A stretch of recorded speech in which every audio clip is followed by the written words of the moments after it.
오늘 우리가 같이 은혜 받으실 하나님의 말씀은 사도행전 27장 27절에서 44절까지 말씀입니다.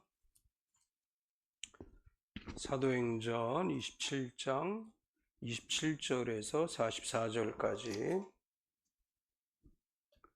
제가 가지고 있는 성경은 신약성경 235페이지, 236페이지입니다. 우리 같이 천천히 합독하겠습니다.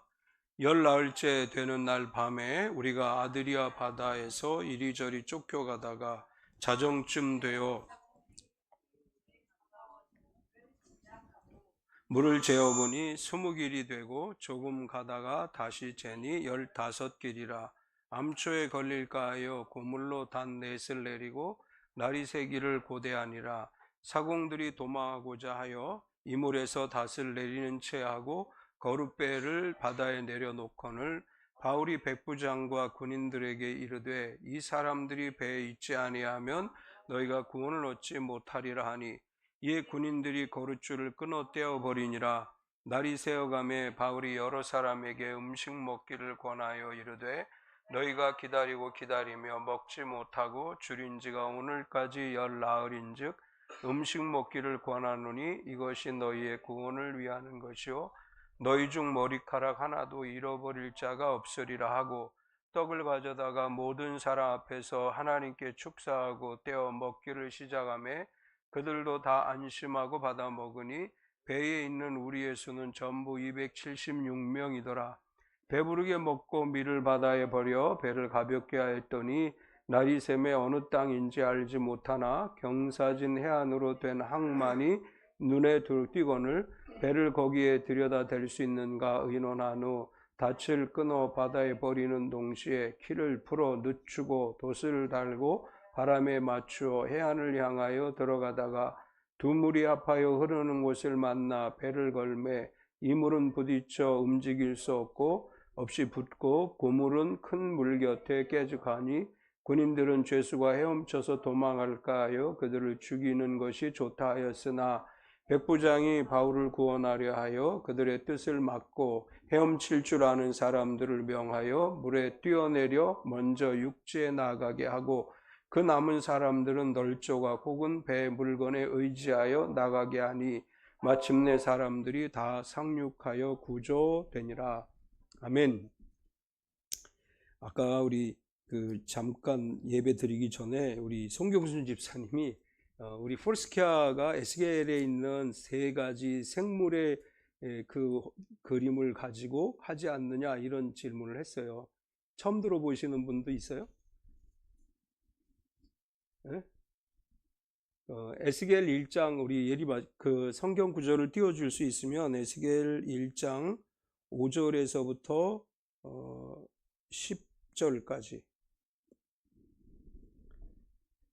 지금 거의 이 그림을 붙여놓지 않아요, 교회에. 근데 처음에 우리 폴스키아 교회들이 한국에서도 1980년대까지는 교회들마다 이거 붙이고 있었어요.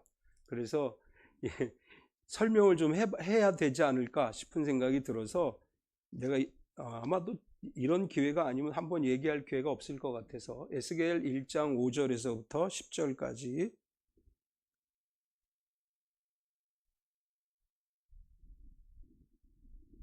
준비됐어요, 에리마? 아직?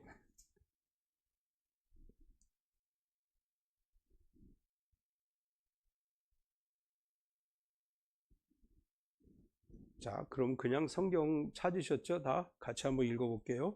그 속에서 내 생물의 형상이 나타나는데 그들의 모양이 이러하니 그들에게 사람의 형상이 있더라. 그들에게 각각 내 얼굴과 내 날개가 있고 그들의 다리는 곧은 다리요 그들의 발바닥은 송아지 발바닥 같고 광낸 구리같이 빛나며 그 사방 날개 밑에는 각각 사람의 손이 있더라. 그 네 생물의 얼굴과 날개가 이러하니 날개는 서로 연하였으며 갈 때에는 돌이키지 아니하고 일제히 앞으로 곧게 행하며 그 얼굴들의 모양은 넷의 앞은 사람의 얼굴이요 넷의 오른쪽은 사자의 얼굴이요 넷의 왼쪽은 소의 얼굴이요 넷의 뒤는 독수리의 얼굴이니. 이게 에미 샘플 맥펄슨이 폴스키아라고 하는 이름을 붙이게 된 결정적 환상이에요. 그러니까 환상, 이제 설교를 하는 중에 환상을 보게 되는데 에스겔 1장 10절의 환상을 보게 돼요. 이제 에미 샘플 맥펄슨이 보게 되는 환상은 이런 내용이에요. 네모 반듯한, 그래서 폴스키아라고 얘기가 나온 거예요. 네모 반듯한 그 네모가 나타나고 거기에 네 개, 이 에스겔 1장 10절에 나오는 네 개 영물이 이렇게 보여지는 환상을 보게 돼요. 그래서 사람의 얼굴과 사자의 얼굴과 소의 얼굴과 독수리 얼굴, 이 네 개의 얼굴을 보면서 하나님이 에미세플 맥펄슨에게 그걸 깨닫게 하시는데 이렇게 깨닫게 하신 거예요. 사람의 얼굴은 구세주 예수 그리스도, 그다음에 사자는 성령의 세례, 성령의 능력을 받으면 강한 사자와 같다 해서 성령 세례, 소는 모든 짐을 짊어진다 해서 신유의 예수님, 독수리는 다시 오실 재림의 왕. 그래서 이렇게 네모 반듯하고 가운데 사자, 우리 옛날에 이렇게 그런 마크가 있었어요. 사자, 그리고 네 생물이 그려진 이 환상을 에미 샘플 맥펄슨이 보면서 그때 뭐라고 부르기 시작했느냐 하면 폴스키아다 이렇게 부르기 시작을 했어요. 예, 에미 샘플 맥펄슨이 얘기하려고 하는 건 이거예요. 이제 우리 교리가 그거죠. 예수님 우리의 구세주, 성령으로 세례 주시는 분, 우리의 위대한 치료자, 다시 오실 왕. 근데 이 구원, 성령 세례, 신유 재림은 우리 복음교회 폴스키아만 쓰는 교리가 아니고 하나님의 성회도 써요. 원래 하나님의 성회에서 쓰고 그 이전에 누가 썼느냐 하면 성결교회에서 썼어요. 그러니까 오순절 교회들은 그 시초가 성결교회예요. 성결교회에서 구원, 성결, 신유 재림, 그러니까 성결이라고 표현을 했어요. 근데 하나님의 성회에서 이제 그것을 바꿨어요. 구원, 성령 세례, 신유 재림. 이제 에미 샘플 맥펄슨은 원래 이름이 두 분하고 결혼했다는 뜻에서 에미 샘플 맥펄슨이죠. 첫 번째 결혼한 분이 로버트 샘플이라고 하는 분이에요. 이 로버트 샘플이라는 분이 더함이라는 목사님에게서 훈련을 받고 선교사로 이 부부가 홍콩으로 가게 돼요. 근데 이 더함은 하나님의 성회 역사를 보면 하나님의 성회에서 하나님의 성회를 시작하게 만든 사람이 더함이라는 분이에요. 그래서 에미 샘플 맥펄슨하고 그 남편 로버트 샘플은 하나님의 성회에서 훈련을 받고 홍콩, 그때 당시 홍콩은 중국이었었어요. 홍콩으로 독립되기 전에. 그래서 중국 선교사로 가게 된 거예요. 거기서 로버트 샘플이 질병으로 돌아가셔요. 홍콩에 가면 로버트 샘플의 묘소가 있어요. 그리고 이제 그 남편이 로버트 샘플 선교사님이 돌아가시고 그때는 이제 에미 샘플이죠. 에미 샘플 선교사님이 질병에 걸려서 사경을 헤매게 돼요. 그때 하나님께서 너는 내 복음을 전하겠느냐라고 하는 음성을 듣고 주님 제가 순종하겠습니다. 다 죽어가다가 살아나서 미국으로 돌아오게 돼요. 원래 에미 샘플 맥펄슨은 캐나다 분이에요. 캐나다에서 로버트 샘플을 만나서 결혼해서 미국으로 온 거예요. 근데 이제 나중에 에미 샘플 맥펄슨이 사역을 하다가 처음에는 이제 하나님의 성회에서 교육을 받았으니까 하나님의 성회의 목회자로 사역을 하다가 이 환상을 보면서부터 이름이 붙여진 것을 우리는 폴스키아다 이렇게 얘기를 하기 시작했어요. 그래서 더 폴스키아 가스펠 처치, 처음에 우리 교단 이름이 더 폴스키아 가스펠 처치였어요. 근데 에미 샘플 맥펄슨이 얘기하는 그 사복음, 그러니까 폴스키아 복음과 하나님의 성회에서 이야기하는 것과 어떤 차이가 있느냐? 똑같잖아요. 구원, 성령 세례, 신유 재림 이제 똑같아요. 근데 맥펄슨은 뭘 얘기하냐면 이 네 개의 생물이 같이 움직인다. 이제 에스겔 1장 그 뒤에 말씀을 쭉 보면 이 네 생물이 하나씩 따로따로 움직이는 게 아니고 폴스키아 안에 네 개의 생물이 같이 움직여요. 그래서 에미 샘플 맥펄슨이 얘기하려고 했던 건 뭐냐면 구원과 성령 세례와 신유와 재림은 동시적인 거다. 그러니까 우리가 예수님을 구세주로 영접하면 그 예수님께서 우리에게 성령 세례를 주시고 치유하시고 재림의 왕이라는 것을 한꺼번에 우리에게 누리게 하신다. 그래서 폴스케어 교회는 처음에 신유 기도를 굉장히 많이 했어요. 에미샘플 맥펄슨의 집을 우리가 LA에 갔을 때 우리 사모님이랑 갔었는데, 거기에 뭐 굉장히 많은 치유받은 사람들이 버리고 간 휠체어라든지 뭐 이런 보조기구들이 쫙 전시가 돼 있어요. 그리고 거기에 에미샘플 맥펄슨이 치던 피아노가 있어요. 에미샘플 맥펄슨 일화 중에 내가 얘기한 것 같은데 그런 일화도 있잖아요. 어느 집회에 갔는데 부흥 강사가 반주하는 사람이 없으니까 피아노 칠 사람, 맥펄슨이 나가서 막 쳤어요. 근데 개판으로 쳤어요. 피아노를 칠 줄 모르는데 나가서 칠 사람과 나간 거예요. 그래서 아니, 피아노를 이렇게 치면 어떻게, 음이 하나도 안 맞잖아. 잘 치는 사람 나오라 그런 게 아니고 칠 사람 해서 그랬지 않느냐. 내가 치려고 나갔다. 근데 나중에 에미샘플 맥펄슨이 굉장히 많은 찬양을 작곡을 해요. 책 한 권에 두께 100몇 곡인가를 찬양을 만들었어요. 우리 폴스케아가 가지고 있는 원래 특징은 뭐냐면, 구원, 성령, 세례, 신유, 재림이 각기 나타나는 현상이라고 보지 않고 한꺼번에 일어나는 현상이라고 보는 거예요. 그래서 초창기에 우리 복음교회들이 신유 기도를 굉장히 많이 했어요. 그러니까 귀신을 쫓아내고, 그래서 굉장히 많은 그런 역사들이 초창기에는 일어났어요. 근데 이 역사가 언제부터 덜 일어나기 시작했을 것 같아요? 국민건강보험이 생기면서부터, 이제는 사람들이 병원을 가요. 돈이 안 들어요. 싸게 병원에 갈 수 있어요. 그래서 국민건강보험이 생기면서부터 귀신 들린 사람들을 교회에서 축기 사역을 거의 안 해요. 그냥 정신병원에 보내고, 그냥 웬만큼 아프면 다 병원 가요. 그 전까지는 우리 복음교회들이 신유기도를 굉장히 많이 했어요. 지금은 이 역사가 어디서 일어나고 있느냐 하면 아프리카에서 많이 일어나고 있어요. 아프리카, 그 다음에 중남미 그쪽에서 굉장히 큰 역사가 지금 일어나고 있어요. 아까 그런 얘기를 해서 사실 우리가 잘 모르고 지나가는데, 교회들이 처음에는 그걸 붙였어요. 내 생물의 그림을 교회에다가 붙였었어. 근데 이 다른 교회 다니던 사람들이 와서 보고, 교회에 저런 게 있어, 이렇게 해가지고 그때부터 안 붙이기 시작했어요. 우리 복음교회의 시작인 대전복음교회 옛날에 2층 그 현관 바닥에 이거 그려져 있었어요. 바닥에 새겨져 있었어. 지금은 파냈어요. 사람들이 하도 이상하다 그러니까. 오늘 제가 우리 교단의 홈페이지, 미국 홈페이지하고 우리 관련되어진 걸 잠깐 찾아봤는데 어디에도 그 흔적이 없어요.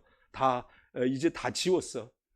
그래서 아까 얘기 듣고 내가 그 얘기를 한 번도 안 했었나? 좀 생소하게 사람들이 생각할 수도 있겠다 해서, 원래는 그런 에미샘플 맥펄슨이 얘기하려고 했던 것은 동시적으로 일어날 수 있고 또 우리에게 그런 은혜가 임한다, 이런 메시지를. 그래서 에미샘플 맥펄슨의 폴스케어 가스펠 처치의 사중복음은 완벽한 퍼펙트한 복음이다 라고 평가를 했어요. 그러니까 동시적으로 일어날 수 있다고 맥펄슨이 얘기했고, 그걸 가지고 한국의 신학자 중에 한 사람, 제 이름이 생각이 안 나는데, 제가 논문 쓰기 위해서 공부하다가 발견한 글 가운데 한국의 성결교회 신학자 중에 한 분이 그렇게 표현을 했어요. 에미샘플 맥펄슨이 이야기한 사중복음은 사중복음 중에 가장 퍼펙트하다, 이렇게 표현을 했어요. 이제 여기까지만 하고 오래된 낮은 울타리에 실린 글 중에 이런 글이 하나 있어요. 결혼한 지 8년 된 어떤 여인이 남편이 회사가 부도고 나서 수배 중이고, 법원에서 집달관들은 매일 집에 찾아와서 닥달을 하고, 그래서 아이들은 창피해서 학교도 안 가고 방 안에만 있고, 이 여자도 숨이 막혀서 이제 답답할 지경에 친정엄마를 찾아가요. 그래서 친정엄마에게 얘기합니다. 엄마, 지금 내가 사는 게 너무 힘들어요. 그랬더니 엄마가 주방에 가서 냄비 3개를 가지고 와요. 그래서 냄비 3개에 물을 붓고, 하나의 냄비에는 당근을 넣고, 하나의 냄비에는 계란을 넣고, 하나의 냄비에는 커피가루를 넣었어요. 그리고 물을 끓였어요. 한참 물이 끓고 나서 그 엄마가 딸에게 이렇게 얘기해요. 야, 이 3개가 다 이 역경을 거치게 된 거다. 이제 당근도 물에다 끓였으니까 역경이죠. 계란도 물에다 끓였으니까 역경이에요. 커피도 물에다 끓였더니 역경이야. 이제 다 끓였더니 어떻게 변화됐니? 이 딸에게 보여주면서 말해요. 단단한 당근은 역경을 만나더니 흐물흐물해졌다. 아주 약한 계란은 물에 넣어서 역경을 만나더니 단단해졌다. 커피는 물 전체를 커피로 만들었다. 그러면서 너는 얼마나 힘드니? 그 힘든데 너는 당근이니 계란이니 커피니? 이렇게 물어본 거예요. 이제 이 어머니는 딸에게 이런 얘기를 하고 싶었던 거예요. 인생에서 시련을 겪다 보면 나는 단단하다고 생각했던 사람은 어느 순간에 그 시련을 거치면서 부드러운 사람이 되고, 아주 연약해서 아무것도 할 수 없다고 생각했던 사람은 시련이라고 하는 과정을 통해서 달걀과 같이 단단한 사람이 될 수 있고, 시련이 오히려 사람들을 변화시키는 기회로 만드는 커피 같은 사람이 될 수 있다. 너는 어떤 사람이니? 라고 물어봤다고 하는 이런 이야기가 낮은 울타리라고 하는 잡지에 실린 적이 있습니다. 우리 인생을 항해로 비유하죠. 순풍에 돛 달고 가는 때도 있는가 하면 어떤 때는 굉장한 시련을 겪을 때가 있어요. 오늘 우리가 살펴보려고 하는 사도행전 27장은 지난주부터 계속 살펴보는 내용이지만, 바울이 타고 가던 이 배가 유라굴로라고 하는 태풍을 만나서 시련을 겪게 되죠. 며칠 동안 이 태풍으로 시달렸느냐 하면 열나흘 동안이나 시달렸어요. 이 열나흘이라고 하는 시간 동안에 바울은 어떤 역할을 했을까요? 저는 이제 이 낮은 울타리에 나오는 세 개 중에 바울은 그 역경이 커피와 같은 역할을 했다, 이렇게 생각을 해요. 처음에 사람들은 바울을 죄인으로 생각을 했죠. 죄인의 몸으로 로마로 가는 거니까 로마로 가던 바울을 사람들이 무시해요. 죄인이니까 말도 안 들어요. 배가 출발하지 않으면 좋겠다라고 얘기하지만 다 무시하고 출발을 해요. 풍랑을 만난 다음에 사람들이 바울의 말에 조금씩 귀를 기울이기 시작을 해요. 그리고 이제 풍랑이 끝날 무렵에 바울이 말한 대로 이루어지는 것을 보고 바울이 어떤 사람인가에 대해서 그들이 아주 신중하게 다가가게 되죠. 우리가 어떤 어려움을 겪게 되든지 커피와 같은 인생이 됐으면 좋겠어요. 내가 시련을 겪는다고 해서 스스로 무너지는 것이 아니라 그런 가운데서도 내가 하나님의 사람이라는 거, 하나님이 나와 함께 한다는 것을 바울처럼 보여줄 수 있으면 나도 모르게 사람들이 동화되어지는 거죠. 우리가 사회 속에서 스스로 내가 세상을 변화시키려고 하지 않아도 내가 하나님 앞에서 신실한 모습으로 살아가면 사람들은 그 상황 속에서 점점 물들어가게 되어 있다. 이제 이렇게 이야기할 수 있습니다. 오늘 이제 유라굴로로 인해서 열나흘 동안을 고생하던 이 사람들에게 바울이 이야기한 대로 마침내 한 사람도 생명을 손상 없이 다 구조가 되죠. 그래서 마침내 다 구조되니라, 이런 제목으로 말씀을 나누려고 하는데, 첫 번째는 풍랑 속에서의 절망이에요.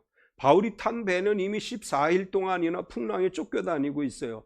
사도행전에 기록된 바울이 겪는 시련 중에서 이 상황이 가장 심각했던 상황인 것 같아요. 감옥에 갇히는 거, 물론 고난당하고 아프지만 그래도 나올 수 있었어요. 풍랑이 14일 동안 지속되는 동안 앞이 보이지도 않고 아주 절망적인 상황이죠. 얼마나 절망적이냐, 이렇게 표현을 했어요. 열나흘째 이리저리 쫓겨가고 있었다. 27절에서 29절을 보면 열나흘째 되는 날 밤에 우리가 아드리아 바다에서 이리저리 쫓겨가다가 자정쯤 되어 사공들이 어느 육지에 가까워지는 줄을 짐작하고 물을 재어보니 20길이 되고 조금 가다가 다시 재니 15길이라 암초에 걸릴까에 고물로 단 넷을 내리고 날이 세기를 고대하니라. 이 상황은 열나흘째 되는 날 밤까지 계속됐다는 거예요. 한번 상상해 보세요.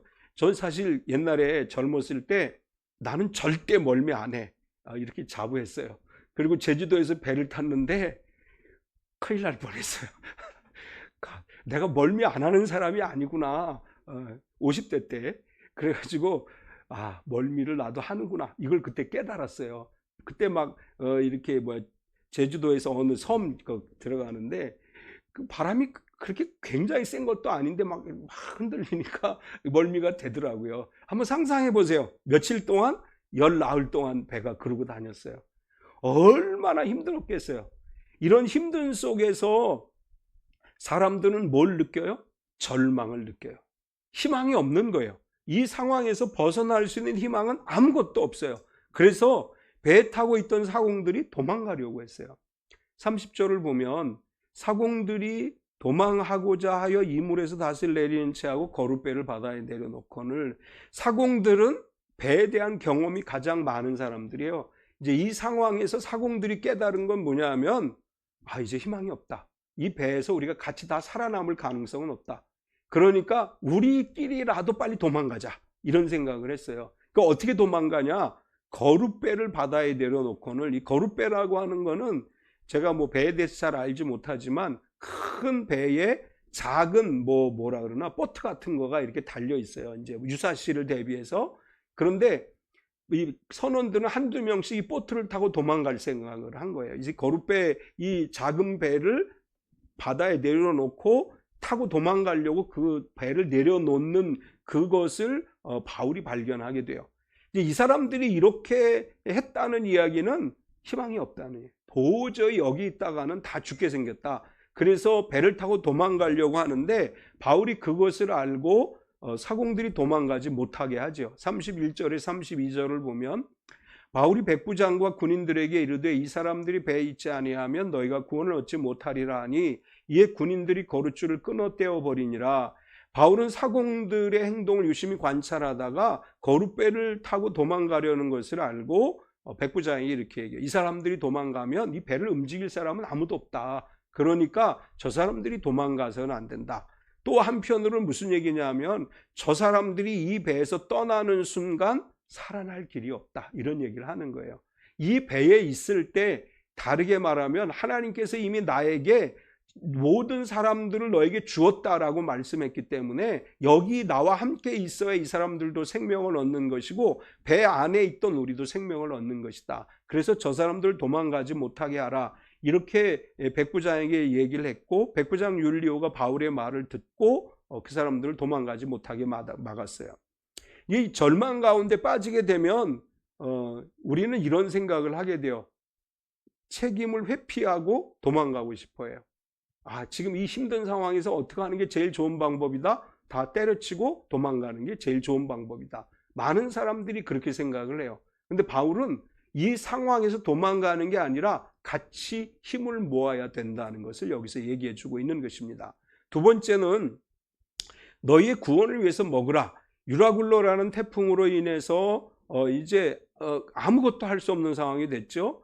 그런데 더 심각한 상황은 뭐냐면 사람들이 14일 동안 음식을 제대로 먹지 못했다는 거예요. 그래서 바울은 그들에게 이렇게 얘기해요. 음식을 먹으라고 권유를 합니다.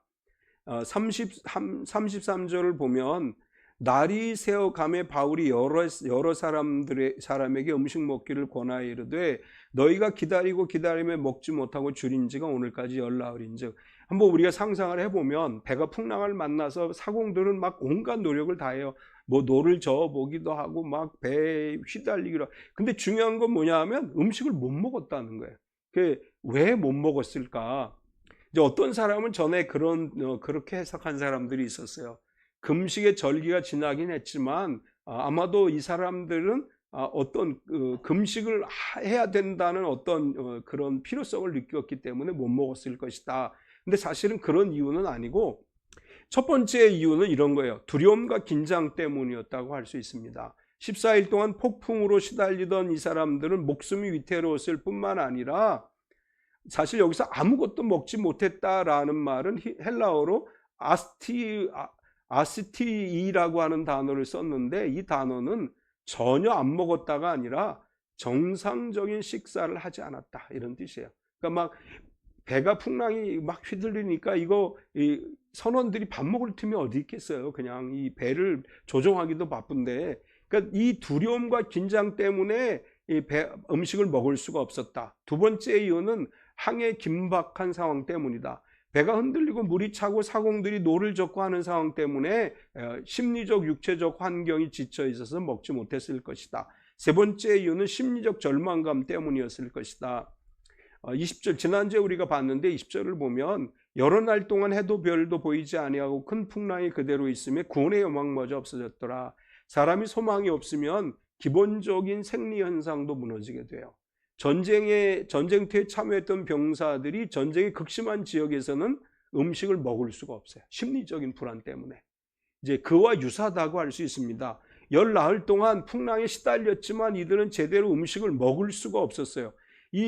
그리고 또 이제 우린 살긴 다 틀렸다. 아예 어차피 죽을 거야. 이런 포기하는 심정이 되어 있었을 것이고, 그런 사람들에게 바울이 희망을 얘기해요. 너희 중에 머리카락 하나도 잃을 자가 없을 것이다.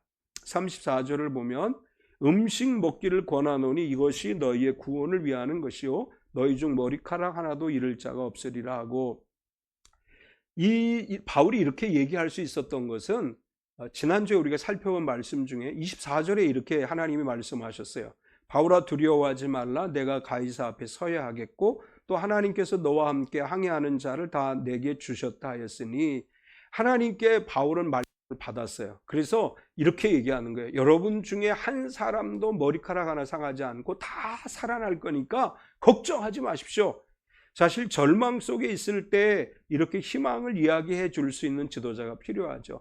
절망 속에서 야 우린 다 죽게 생겼어, 야 다 해도 소용없어, 이렇게 이야기하는 지도자는 사람을 더 절망하게 만들고 결국은 민생을 포기하게 만들어요. 근데 바울은 희망을 주는 거예요. 자, 희망이 없지. 그러나 하나님이 나에게 분명히 말씀하셨어. 우리 중에 한 사람도 다치지 않을 거라고 얘기했어. 그러니 여러분 힘을 내시오. 걱정하지 마십시오. 이렇게 이야기한 다음에 바울이 축사한 후에 사람들은 안심하고 음식을 먹을 수 있었습니다. 35절에 37절을 보면 떡을 가져다가 모든 사람 앞에서 하나님께 축사하고 떼어 먹기를 시작하며 그들도 다 안심하고 받아 먹으니 배에 있는 우리 수는 전부 276명이었더라. 바울이 떡을 가져다가 하나님께 축사는 감사기도를 얘기하는 거예요. 감사기도하고 나서 바울이 먼저 먹어요. 거기 있던 사람들이 다 힘을 내서 음식을 먹었습니다.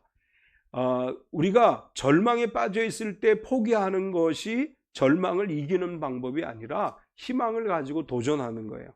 아무리 힘들어도 견디어낼 수 있는 믿음이 우리 안에 있다면, 바울이 이야기한 것처럼 하나님이 우리를 지켜주신다는 분명한 믿음이 있다면 우린 그 어떠한 상황 속에서도 그 어려움을 극복해낼 수 있습니다. 가정이나 교회 공동체나 어렵고 힘들 때 서로를 돌아보며 감사하고 그리고 희망을 줄 수 있는 그런 믿음의 공동체, 믿음의 가정이 되는 것이 매우 중요하다, 이렇게 말할 수 있습니다. 세 번째는 바울이 선포한 대로 되었다. 24절과 25절 우리 지난주에 봤는데 다시 한번 보면 바울의 두려워하지 말라. 내가 가이사 앞에 서야 하겠고 또 하나님께서 너와 함께 항해하는 자를 다 내게 주었다 하였으니 그러므로 여러분이여 안심하라. 나는 내게 말씀하신 그대로 되리라고 하나님을 믿노라. 바울은 이렇게 선포했죠. 그리고 며칠 지난 다음에 사람들이 도망하려고 밥도 먹지 않은 이 상황 속에서 바울이 다시 이야기하는 거예요. 하나님께서 나에게 말씀하시는 대로 이루어질 것을 확신하니까 음식을 먹어라. 그래서 그들이 음식을 먹었어요. 그리고 나서 절망에 빠진 사람들에게 경사진 해안의 항만이 보이기 시작을 해요.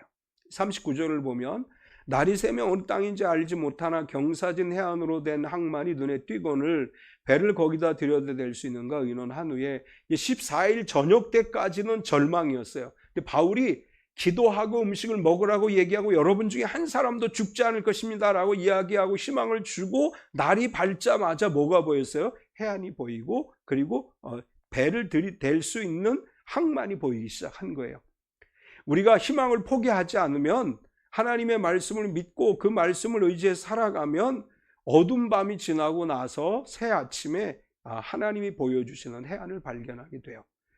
이런 상황 속에서 이제 군인들은 죄수들을 죽이려고 하지만 백부장은 바울을 살리기 위해서 죄수를 죽이는 것을 막지요. 40절에 43절을 보면 닷을 끊어 바다에 버린 동시에 키를 풀어 낮추고 돛을 달고 바람에 받추어 해안을 향하여 들어가다가 두 물이 합하여 흐르는 곳을 만나 배를 걸매 이 물은 부딪혀 움직일 수 없고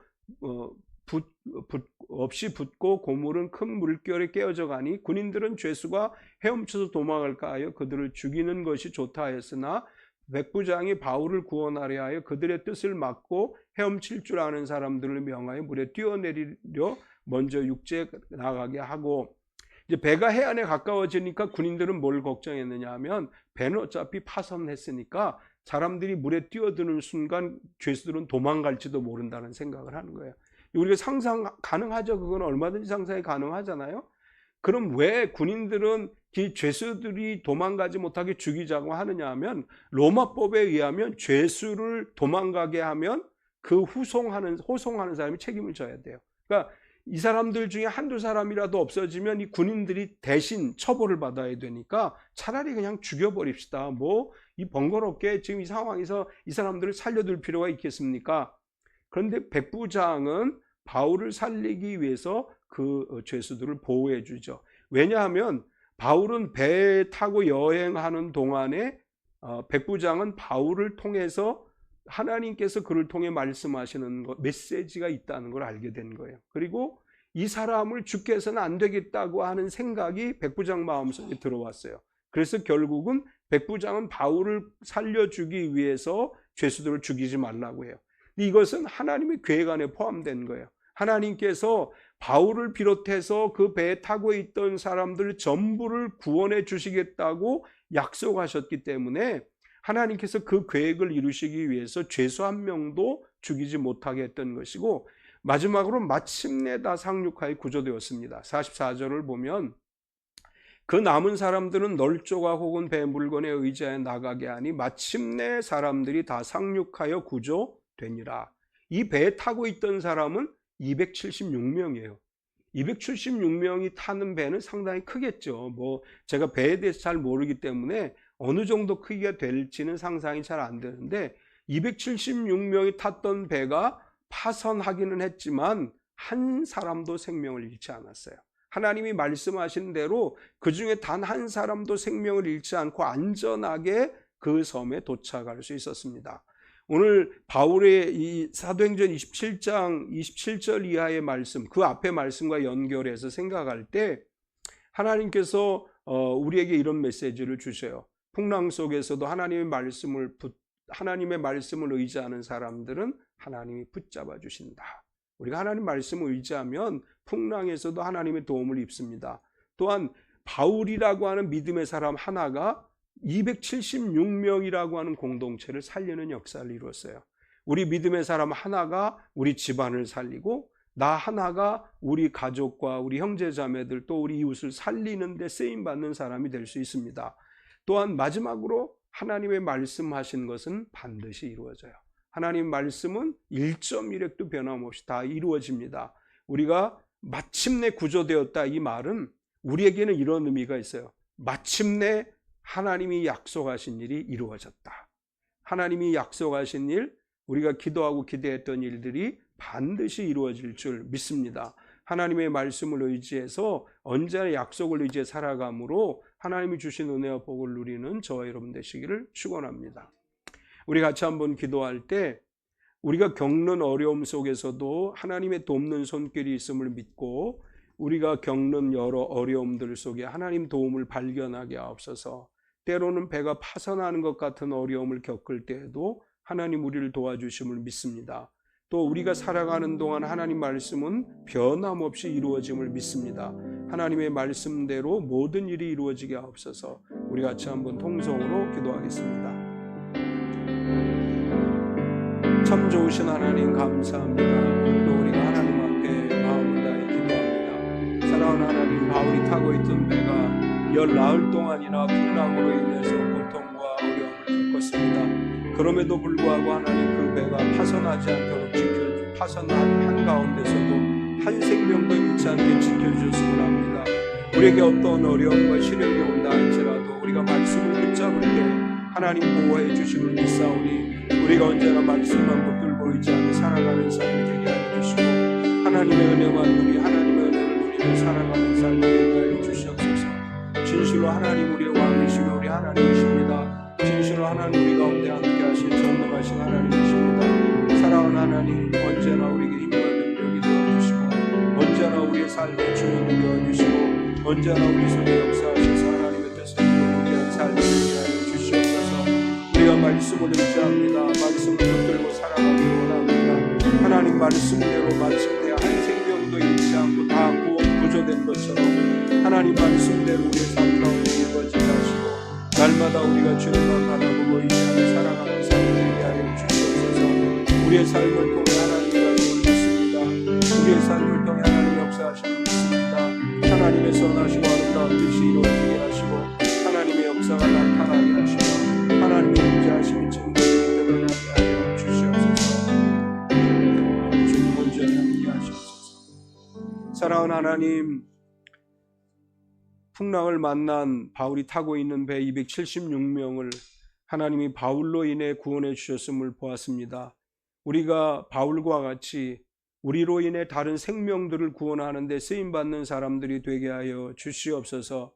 때로는 우리가 감당할 수 없는 큰 시련들이 올 때도 있지만 그 시련은 그 더 좋은 것을 주시기 위한 하나님의 선한 계획임을 믿고 포기하고 낙심하지 않고 절망하고 하나님을 향해 원망하지 않고 더 큰 믿음으로 나아가는 기회가 되게 하여 주시옵소서. 예수님의 이름으로 기도드리옵나이다. 아멘.